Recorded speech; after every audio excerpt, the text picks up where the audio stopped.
Take complexity out of payroll with Sage People. Smart, simple, and seriously fast software.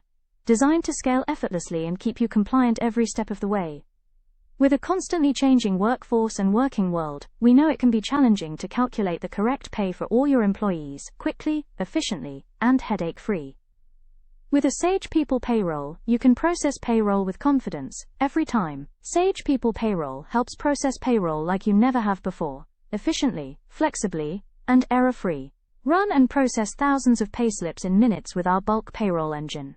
Reduce errors and ensure compliance with AI automated checks and validations. Perfect for businesses of any size, ranging from 250 to 20,000 employees. Connect your existing payroll provider or unify HR and payroll in one platform for seamless integration. Integrated UK and Ireland Sage People Payroll Solutions. Connect your HR and payroll processes with ease. Find out more at www.sage.com.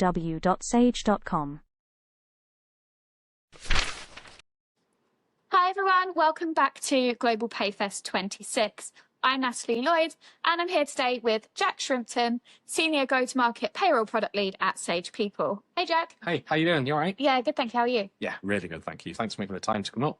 Thank you for joining us. Do you want to do a quick intro to yourself and Sage? Yeah, sure. So as Nat mentioned, I help look after the payroll product in Sage People up over here. So really exciting time. We've ventured out into the Irish market a good 9 months ago now. So things start to get nicely established. It's all very exciting in terms of growth, opportunity, that sort of thing. So yeah, looking after the product, taking a bit of go-to-market strategy. So it's really exciting to be able to talk about this today.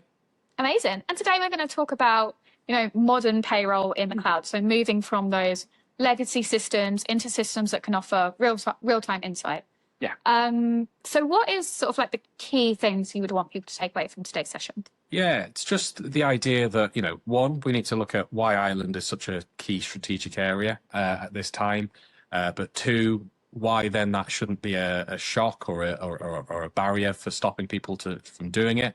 Talk about how SaaS and the cloud can really help strengthen things and take payroll to be that strategic arm again. So it's not just considered operational.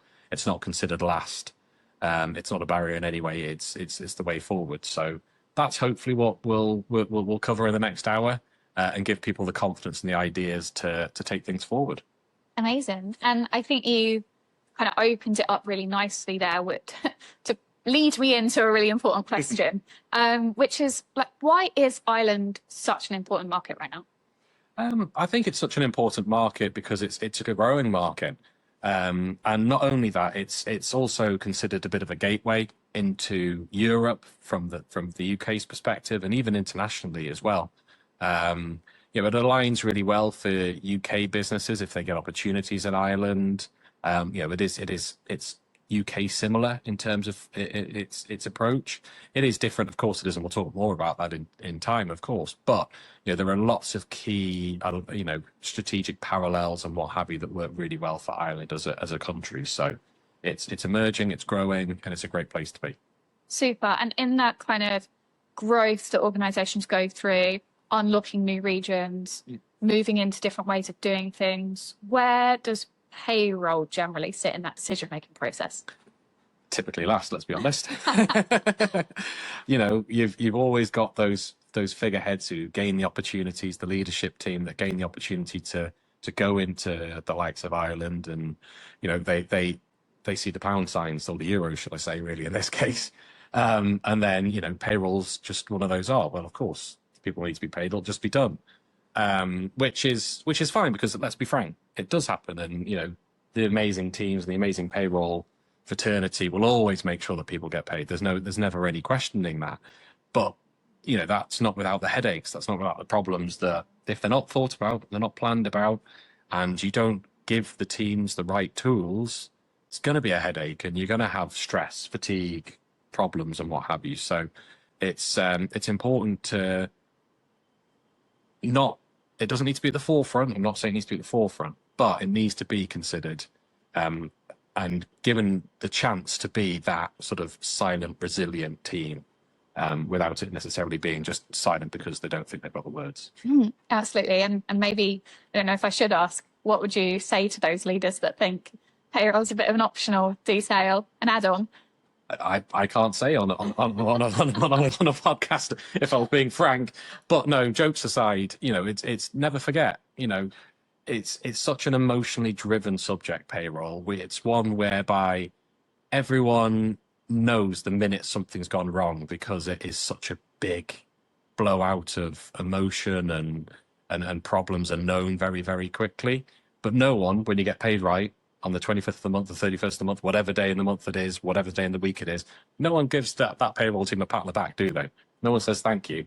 But the minute it's wrong, you do. So based on that, just rely on that level of expertise. Know that those people are going to give you great ideas, great opportunity to see improvement and, really wow the rest of the business by giving them the tools and the opportunities to do that and not limiting them to, running countless manual checks.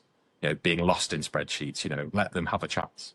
Yeah, I feel like having those systems in place that give you real-time insights and give you access to that data is the key to unlocking that strategic position. Like it's making payroll leaders and payroll professionals, no matter their level, be recognised as more strategic. They know how to make business decisions based on actual people data. Exactly. So yeah, I think... you mentioned when we're looking at Ireland, there's some different expansion paths, ways that organisations are kind of changing the way they're doing things, moving into new countries, and using it almost as a bridge point. Can be, yeah. What you mentioned. So can you kind of guide us through some of those paths and what they look like? Yeah, absolutely. And it's not just limited to that as well. You've obviously got lots of businesses already well established in Ireland, and you've got to watch out for that age-old adage of it ain't broke, don't fix it. And if the system's working, great, that's fine, and there's nothing wrong with that. But have you planned what can happen if things do expand? If you suddenly win a few contracts that mean your headcount needs to grow exponentially, or even just by a couple or a few, are your systems, are your processes fit for purpose? So let's not forget that as well. But to answer your question, absolutely, the great thing is that, when businesses do grow, you might dip your toe in it initially. And so you might rely on, say, some outsourced local knowledge, which is always really important as well. You might utilize a bureau, for example, to get things done. And that's great. And there's nothing wrong with that in any way, shape or form. It's utilizing the expertise that's there. But what if then, again, things expand largely again, and you then suddenly need to bring it back in-house?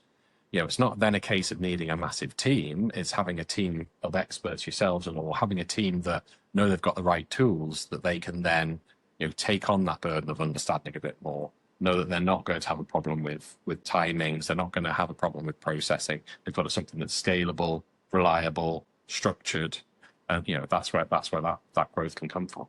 Sure. So it seems like having that tech in place is allowing payroll teams and payroll professionals to understand the data and make use of it no matter what stage they're at in the business. Is that right? Yeah. So if it continues to grow, they've got the data to either bring it back in-house or move it to a new provider or whatever, move it to a new entity. That's what that software is offering? It's certainly what it can offer. What's that other adage, work smarter, not harder. And what have you. And it's amazing, that's what SaaS and cloud-based software really can start offering. It's when you think about it, it's where scalability can come in. You can bring in the likes then of automation. AI is a big thing again as well. And, I say those words not to scare people and say, oh, well, that's going to take jobs away. That's not the point. Those things are there as a complementary, additional safety blanket, let's say, of, if you can take some menial tasks away, if you can take away manual intervention, if you can ensure that reporting is done on time, at the right time, provided across all the different departments as well. It's not just limited to payroll. You can ensure that reports are automatically generated and provided to finance, to HR, and everything. It then just brings everyone closer together, creates a much more holistic approach for a business, and that then gives you scalability as well. It also then means that your payroll team, they're given some more time. They can use their expertise to make sure everything's still okay, but they're not having to do those checks manually. Those checks are there. that can then be sanity checked, and gives an opportunity to make sure that other tasks that can sometimes be forgotten, can sometimes be ignored, get done as well. Absolutely. So is there anything that when you're speaking to customers who are potentially looking to bring in a new system, things that they kind of overestimate and underestimate? I know there's that thing of like, well, if we get a cloud-based system, surely it can just do my job, right? Yeah, I mean, yeah. We dream. We do dream, of course. I think one of the things that certainly can be underestimated is how a little dabble somewhere, a little idea of, oh, this is just a temporary thing, and if it doesn't work, then we could just move on. The minute it does work and temporary becomes permanent, that's an underestimation, isn't it? Mm-hmm. And so if you then don't put the right tools in place at the word go, you're going to have to unravel everything. You're going to have to fix it. You're going to have to migrate stuff from one area to another area. For example, you've not chosen the best system in the first place, and you need something with more scalability. You can end up making the same move twice instead of actually planning for success, knowing what can come down the line, and maybe considering that. So that's one underestimation. And again, that's not to say you've always got to overpay, because we all know how tight money is at the moment. So I'm not saying that from that position, but it's just being eyes open and being considerate about when you're making these decisions of, are you making the right longer term decisions as well? But then also, if you overestimate, then again, you might overpay, you might overdo. So it's trying to be balanced in what you do, and not ever being afraid to discuss things with teams and actually really understanding where their pain points are. Because again, you might give them something which is the most amazing thing, got all the bells and whistles, but actually, really, are they going to use it? So, make sure that there is that conversation as well. So you don't underestimate, but you don't overestimate. Yeah. So speaking to the experts from absolutely Sage, for example, and really understanding like the nuances that you need to solve in your business. Exactly. And as long as the sales team or what have you do their job right, they won't oversell for the sake of overselling. They will make sure you get the right fit. That's the most important thing. I know for a fact, being on many a call myself, supporting the sales team, that's what our teams certainly make sure. They don't give you something you don't want. Yeah. It is very much making sure, yesterday, genuine, God's honest truth, we were on a call. It did only last 10 minutes, but it was because we weren't the right fit. There's another brilliant fit in Sage, of course, so we put them in touch with them instead, but it's not us making the wrong decisions. It's making sure people make the right decisions and use the right software for them as well. I like that. I like having that like honest, real person that you can pick up the phone and be like, help. Yeah, exactly. That's what it's all about. People are, software's a great tool, but it's still business as people. Yeah, sure. And I mean, like, people are going through big changes, so they want someone that they can just talk to that's going to be real and going to support with that change. Yeah. I mean, you guys have gone through something really similar recently. You've moved Sage people into Ireland. Yeah. So for you, what is it that makes Irish payroll different to payroll in other regions? I mean, every region is always different, because naturally there are different legislative changes. This isn't a line-by-line legislative webinar, let's say, but of course, whilst it's very fair to say that Irish payroll, aligns quite closely with UK PAYE as an example, there are, of course, differences. You've got PRSI, USC, tax credits, and of course, now they've actually adopted auto-enrollment as well. So, there are, none of those things by themselves are overly complex. It's just the fact that you've got a number of them all at once that just creates a bit of a beast. And beast is too strong of a word, sorry. But that idea of it's the sum of the parts that make it a bit bigger than necessarily it might necessarily seem individually. So, but at the same point, with the right expertise, the right support, the right software opportunities, it is all there. Also, with all those moving parts, PAYE modernisation, easy for me to say today. That's another big thing. There's a lot more real-time reporting. There's a move away from that idea of, oh, something's not quite right, we can fix it next month, we can fix it next payroll. No, that's moving forward now. It is a lot more got to be right first time in things. That brings its own pressures and brings its own position where you need to make sure that payroll is not a silo by itself. It's properly aligned with HR, it's properly aligned with finance. And, whilst this might be a payroll centered perspective for a second, and I'm not saying it's the only perspective, but it's not that point of, well, HR know what people need to be paid and how they are being paid, and finance know what the cost of it is, and let payroll work it out.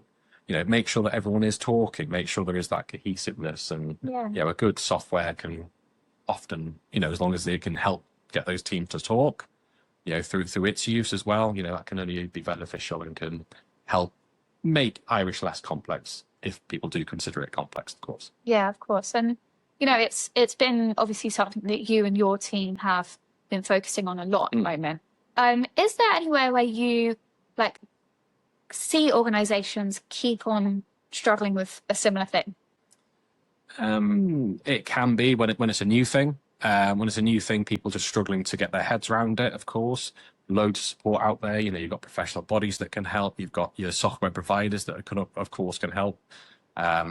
Just with high level points in positioning, but then also choosing the right software in the first place is another big thing, because if you can rely on the software and it's going to give you right, then all you need to do is make sure that you are processing at the right time, reporting at the right time, making sure that things get covered that way, and you create that greater cohesion that I keep coming back to.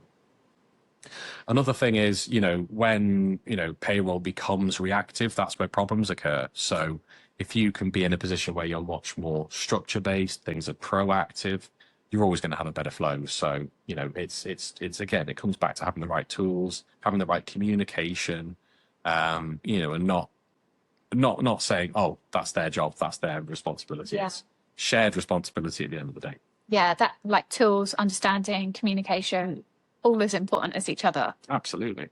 And then, of course, there's the big topic that I think we're going to mention over and over and over within this 24 hours event is data. So how does the data inside a SaaS product, what goes right and what could go wrong? It's always the element in the room, data, let's be honest. I think when it comes to payroll, and forgive me, this is not to say that every payroll system is perfect and it's perfect every time, but you will see absolutely 98 times out of 100 errors and problems in payroll don't stem from the calculations themselves. They're there, they're tried, they're tested, they're regulated, they're legislative, all of those sorts of things. The problem comes from the data, and that can be incomplete data, it can be poorly time managed data, as in it's there, but it's in that system over there. It's not in the payroll system where it needs to be.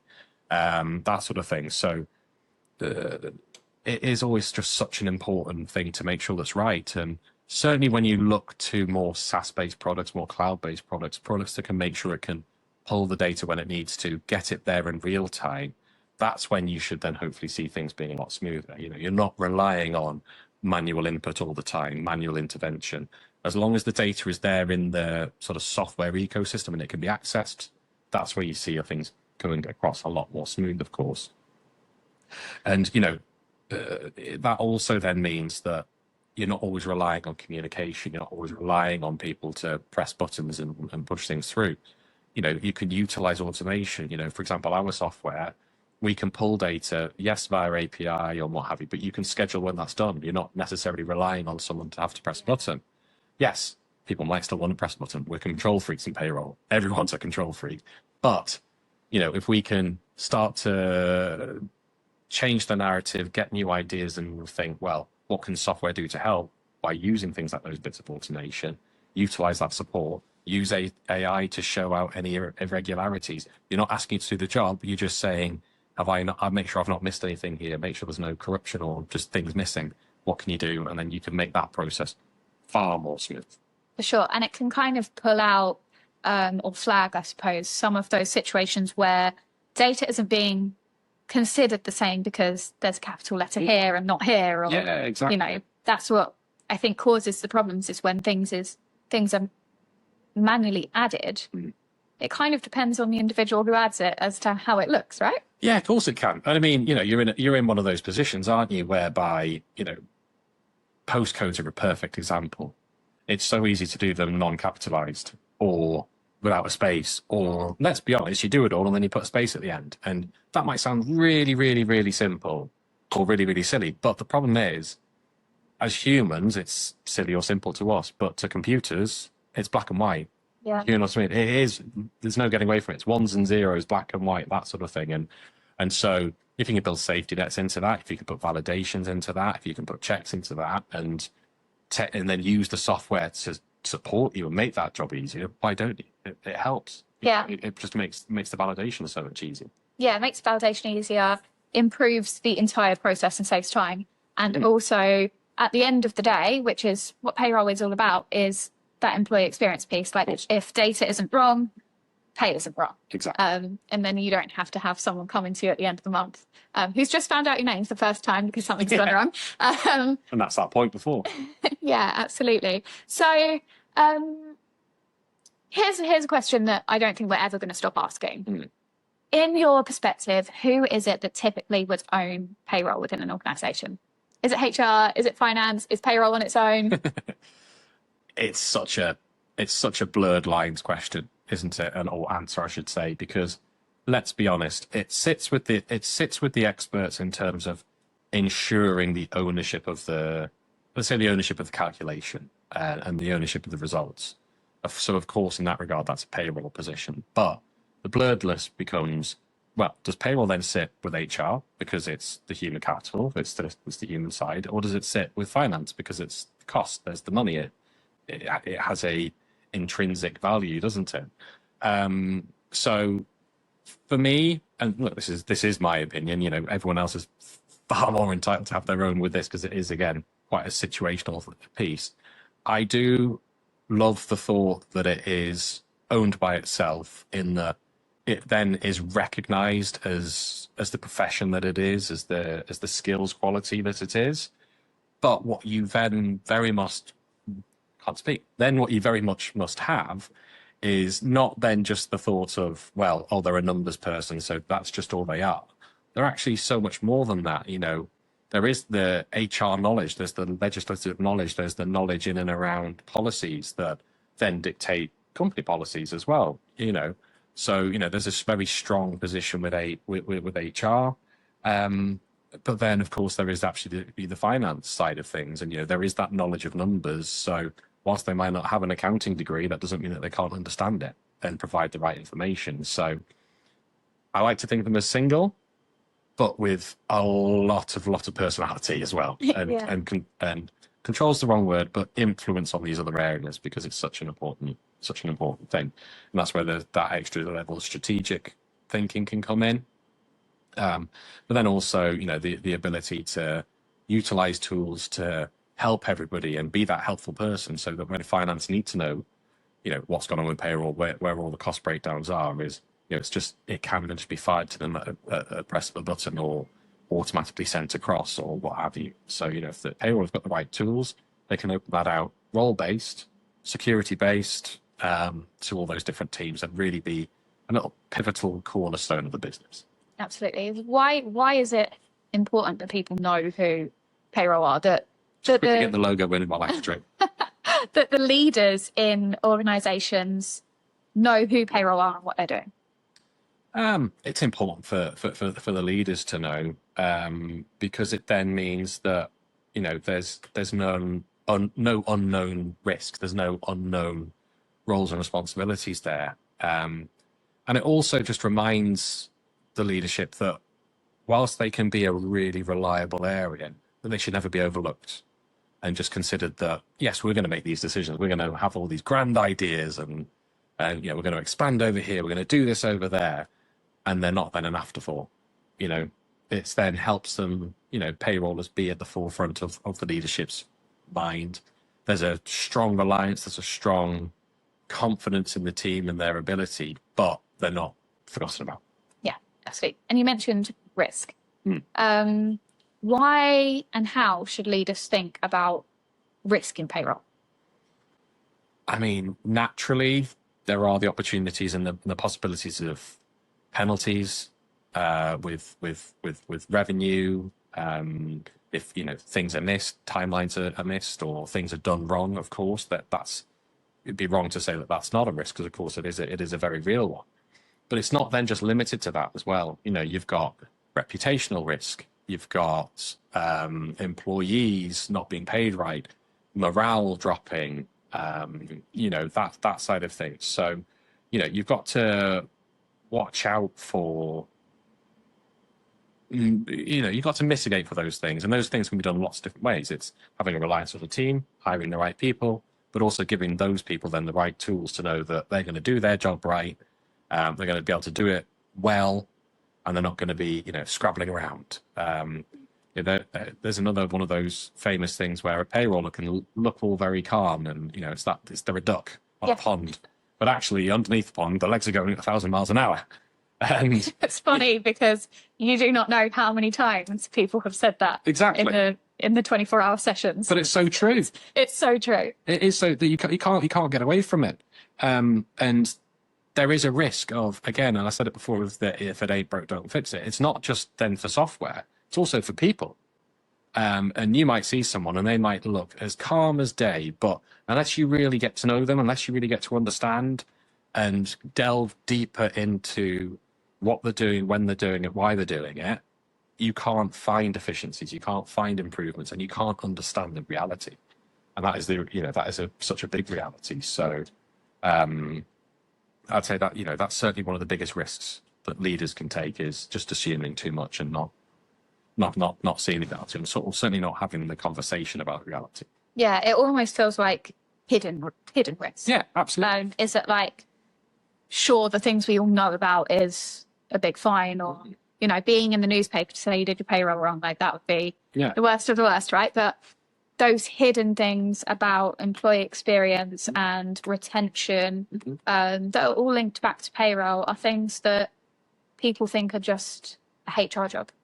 Yeah, and there's more to that, as I would say, as well. You've got to watch out for accepting the status quo, accepting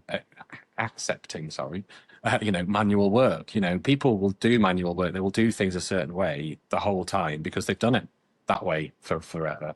So, sometimes people will tell you everything is fine because they do consider everything fine because they've done it that way since the dawn of days. And so why should they change it again? So, you've got to be careful not to accept that manual work and challenge people to actually want more, get more, ask for more as well themselves. Because without that, how could things actually move forward? Yeah, having that kind of like vision. And again, like moving back to payroll being that strategic piece is like them identifying like areas where the payroll function can grow and make real change in the business and, lead on those decisions. Yeah, absolutely. Okay, so we've touched on this bit a couple of times, I think, but in more detail, how would you say having the right system and having a cloud-based SaaS platform can like fundamentally change the way people do payroll? Yeah, I mean, I would start by saying it can provide sort of a level of maturity. And by that, I don't mean people maturity necessarily, of course. I mean, maturity in just business process, business structure. Because what it can provide you with, of course, is a lot more system compliance without relying on people compliance. Payrollers are fantastic at retaining the legislative knowledge and knowing, how people should be paid, when they should be paid, and how things should be broken down, especially in the likes of Ireland, with, again, all those different things I said before, with your tax credits, USC, your PARSI.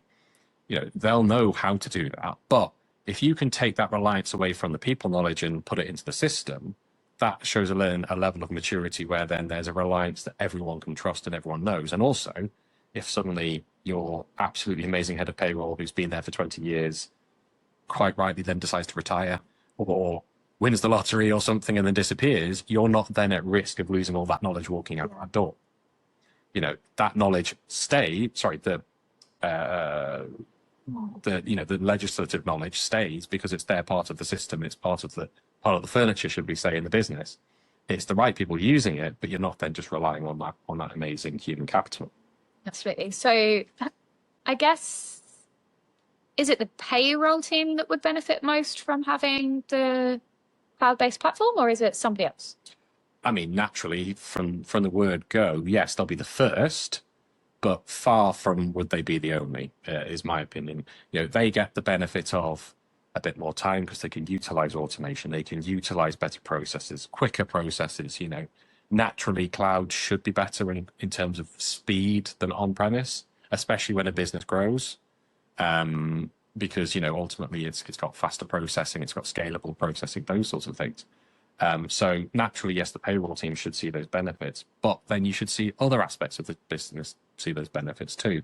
I touched on it before, you know, certainly with our product, and I'm sure with many other products in the market as well, you can start providing access to the accounting team to the system. Very much role-based, very much they can't see everything. You can permission-based things. You can make sure that, always liken it to a house. The payroll system is the house. Payrollers can see everything. They're responsible for everything. They look after everything. They know everything. They know every little bit of detail of it. But you can let the accounting team into the kitchen because that's where the journals come from. You can let the HR team into the lounge and the bedrooms because that's where the employee data is, but none of them can see the nerve center of the physical payroll system itself. They just see the bits that they can actually access and utilize themselves. And that's very much what that mature, greater level of functionality a SaaS cloud-based system can often provide. And then also built on top of that, not only can they then see things real time and access it themselves without relying on people, that speeds things up as well, doesn't it? You know, it doesn't mean that you're always emailing Natalie going, quick Natalie, when are we doing this session? When, you know, where are we doing it? How are we doing it? It's actually, I'll go and do it and find it out myself. Do you know what I mean? Yeah. So that's always a real benefit. It again shows a greater maturity. It gives people greater accountability, I should say, for the whole payroll process, even if they're not actually part of it. They're responsible then for their bits, and they're not then, like I say, relying on teams and what have you. So that works really well.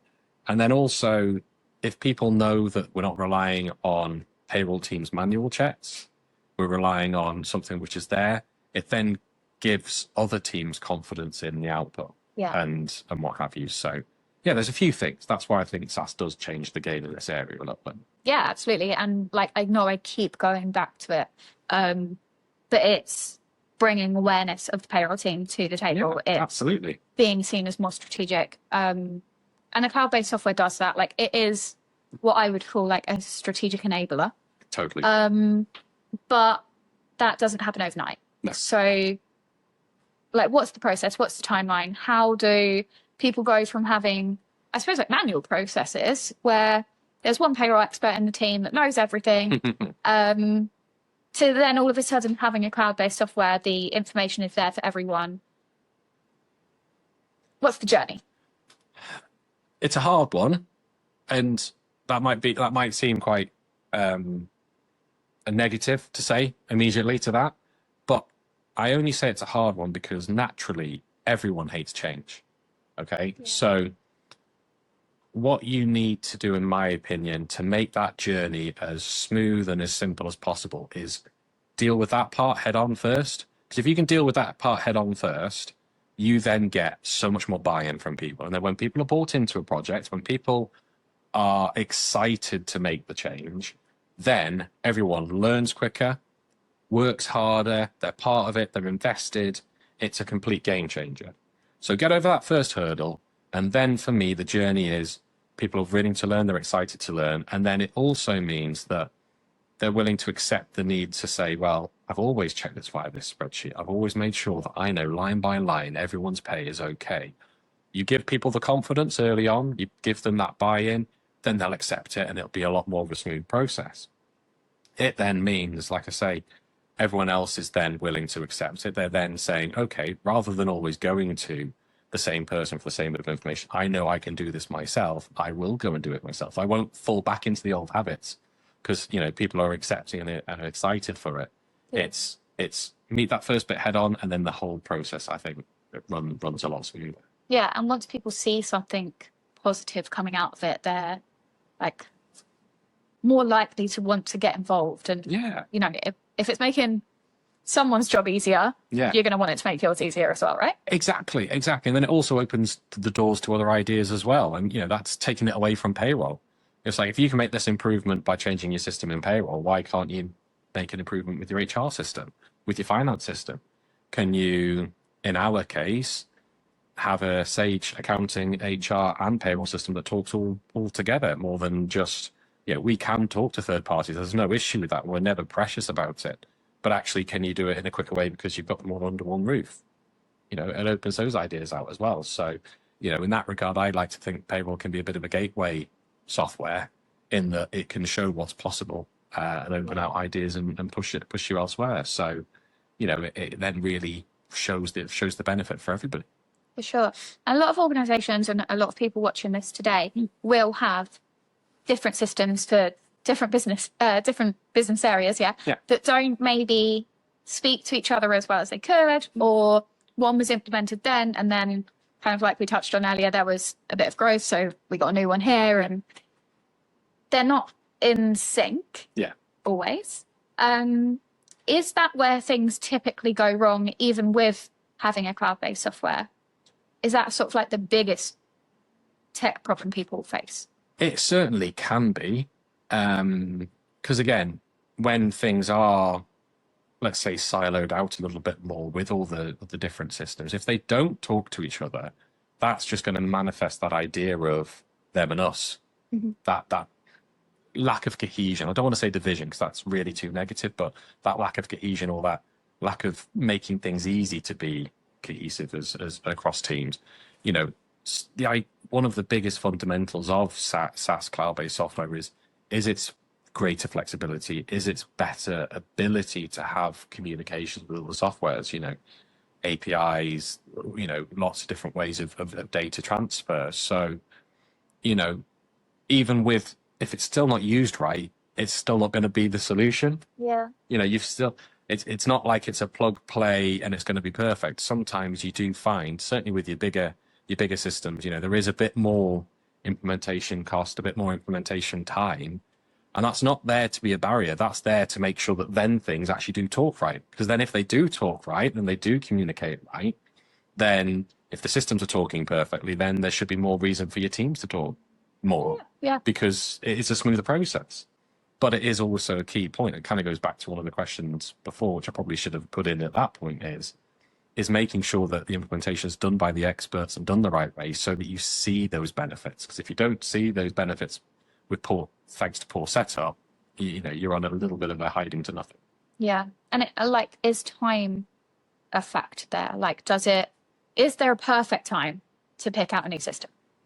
No, is the honest answer. And that might be a bit of a surprise because, of course, lots of people will always say start of a tax year. So, of course, in Ireland, January, because it's a nice clean start. I would suggest actually now implementations have come on so far, software's come on so far that actually any time is the best time. And by that, I mean, find the time that suits your business the best. And it might be that the best time for your business is the start of the tax year. But I think the biggest misconception is that it's a clean break. Problem is, at your year end, you've got to worry about all of your year-end reporting. Has everything gone okay? You're blocking out.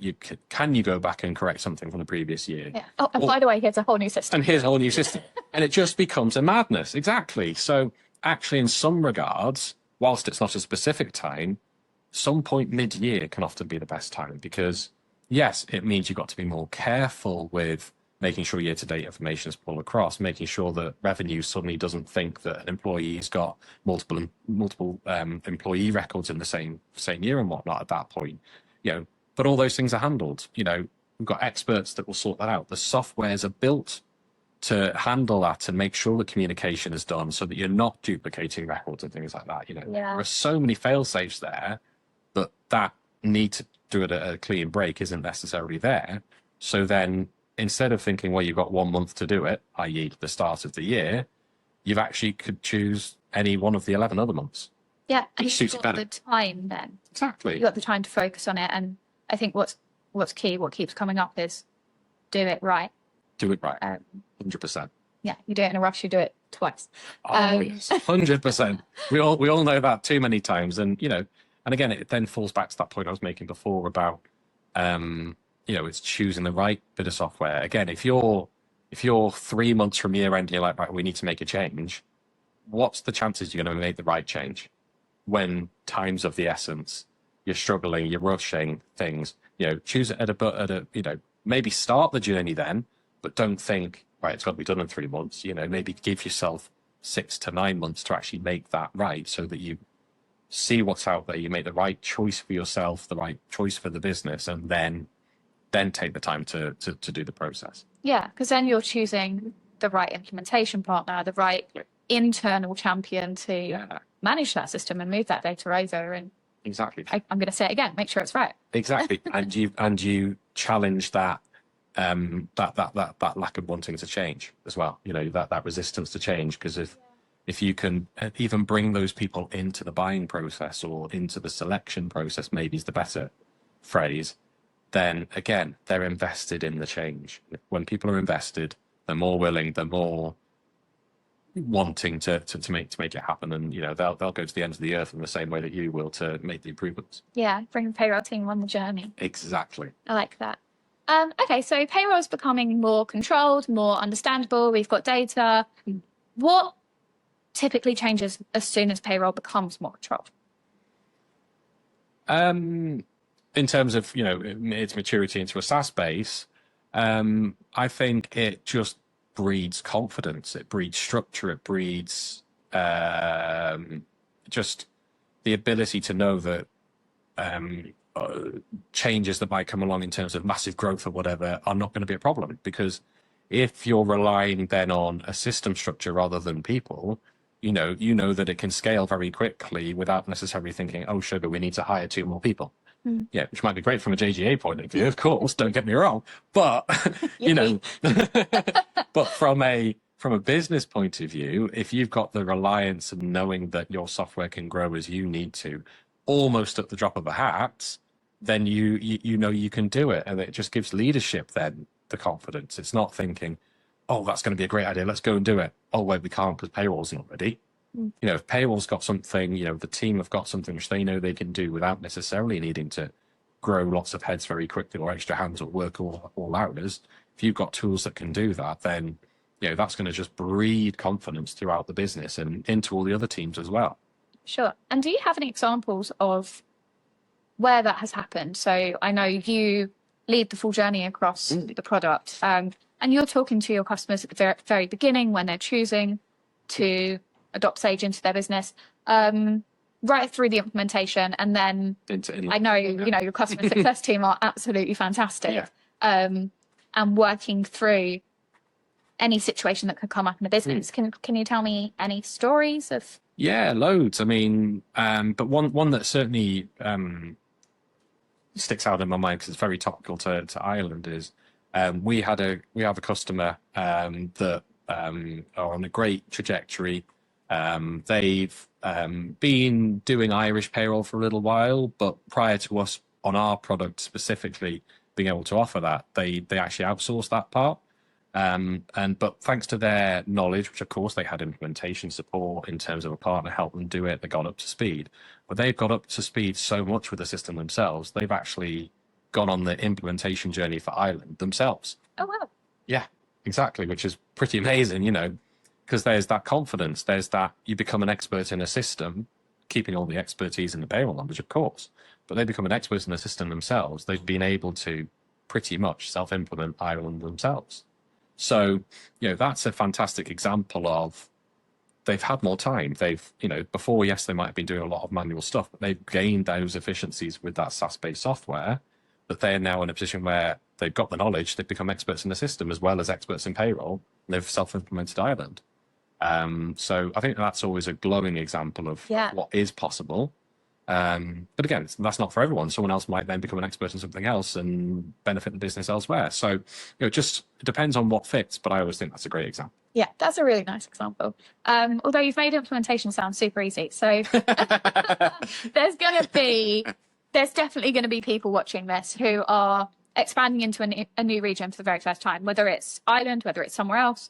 How would they go about that implementation process? Yeah, so again, it's a tricky one. I mean, again, like I say, that example works really well because they were experts in the system already. If you're not an expert in the system already, you're not going to be able to do that to the same degree, as much as we'd love people to be able to. So, you know, there are lots of ways of, you know, trusting the supplier for advice that they give, but then also trusting, you know, implementation partners that are out there. You know, we're both very close to lots of those different partners, being, you know, being so close to the industry and you know, seeing these. So it's always, you know, relying on the expertise that it is out there and not being afraid to ask the questions and not being afraid to ask for help. You know, people are always out there, always happy to help, always willing to help. It's fantastic. So, you know, I would say, you know, if you're going on that journey, don't be afraid to ask. Don't be afraid to say, right, I want to do certain bits, but also trust the experts when they say, right, it's great that you've got that ambition. Maybe don't do that bit. You can do that bit, but don't do this bit. Do you know what I mean? Yeah. So it's being bold enough, but also humble enough to accept the help that's out there. Yeah, of course. And obviously that story you kind of mentioned just then, it was a really nice example of somebody understanding the system so well that they could move it into Ireland themselves. Is there anything that they needed to consider in terms of legislation or the way things are done in Ireland that's different to make that smooth? It's not as easy as just knowing the system. No, it's definitely not. It's definitely not. I mean, in that example, again, they were very proficient in Irish payroll anyway. Yes, they used some level of outsourcing, of course, as I mentioned, but they were still experts in Irish payroll, so they could do it. So like you say, just being an expert in the system isn't everything. You can put some good reliance, but you've still got to have the knowledge as well. Yeah. So that again is a slightly more unique situation in that they had the scale and the ability to do so. But if you're in that position where you don't have that, it's, you know, utilize the help that is out there. You know, there are lots of bodies out there to assist with those sorts of things. There's lots of self-learning that can be done.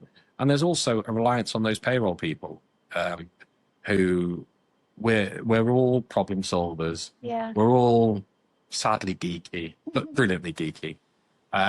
So, you know, don't ever be afraid to say to someone, you know, would you be interested in learning Irish payroll, for example? Would you be interested in learning German payroll, just to choose another random country?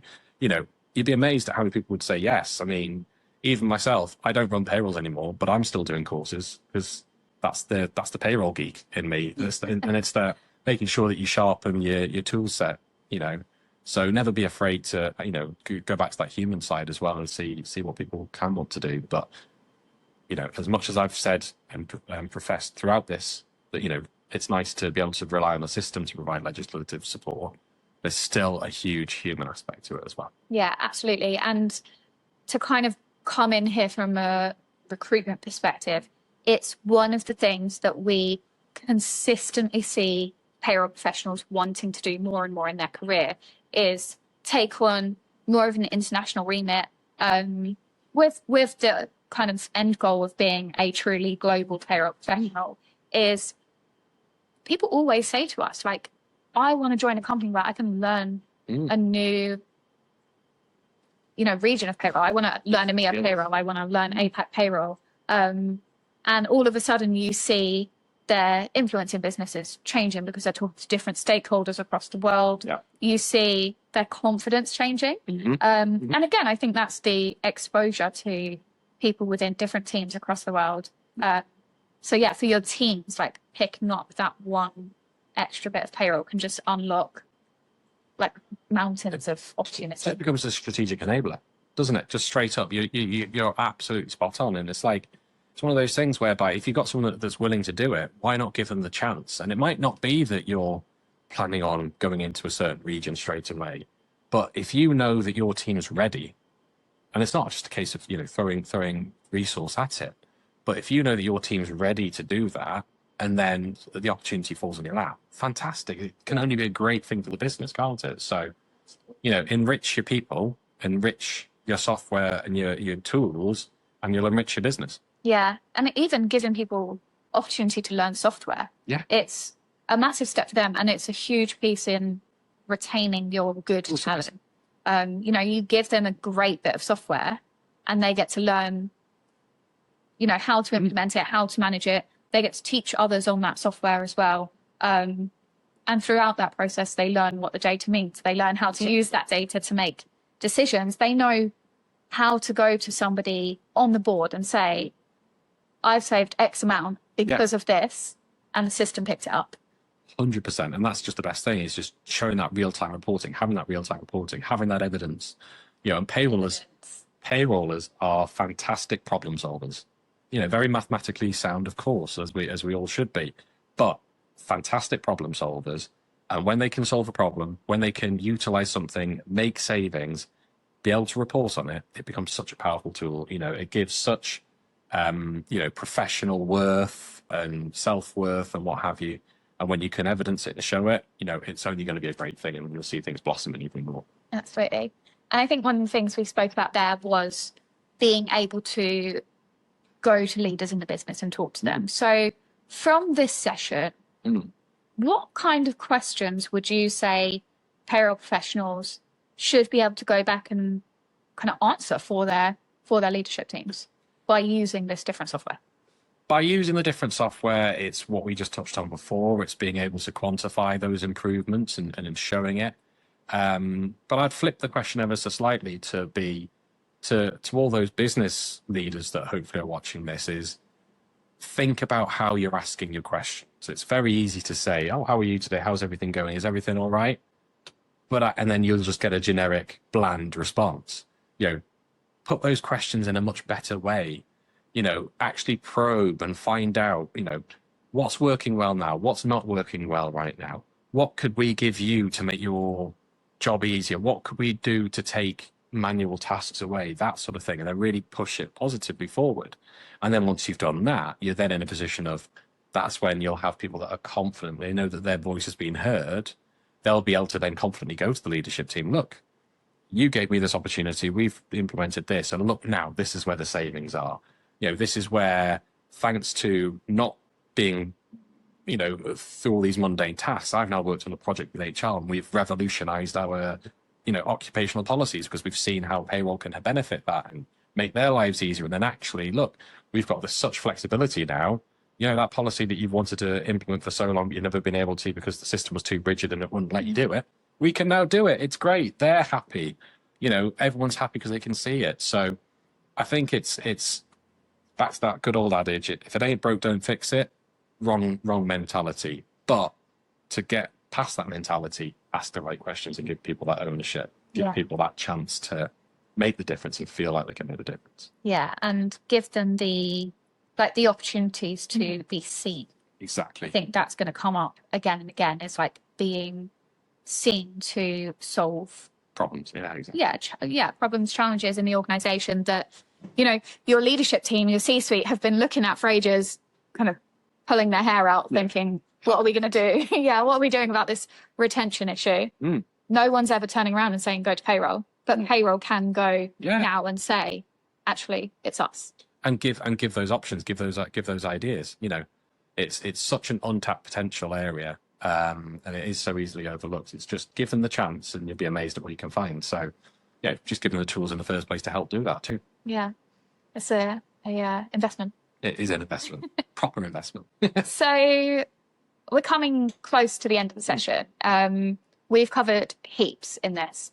So can you just give me a bit of a recap for anyone watching or anyone who's short on time and just wants to run through the key points here? Literally wants just the last 2 minutes. That's a bit unfair, but fair enough. No, but just, a little recap so that we're walking away from the session with everything on the table. Yeah. So I would say, like you say, we've covered so much in this session. It's the most amazing thing is knowing how, forward thinking, how all the modernisation in and around payroll in Ireland has meant that, it's an exciting time to be there. Lots of industry is growing.